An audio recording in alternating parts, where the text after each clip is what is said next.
গোপাল দাদা গো কর্মে দ্বারাই সব ফেরে, তবে আর ভালো নয় মানুষের।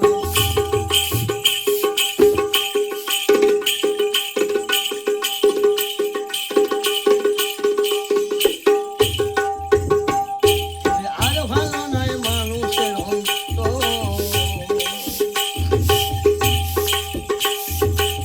ওই এখন কেউ কারো ফিরে না গোপাল দাদা গো কর্মে দ্বারাই সব ফেরে, আর ভালো নয় মানুষের অন্তর।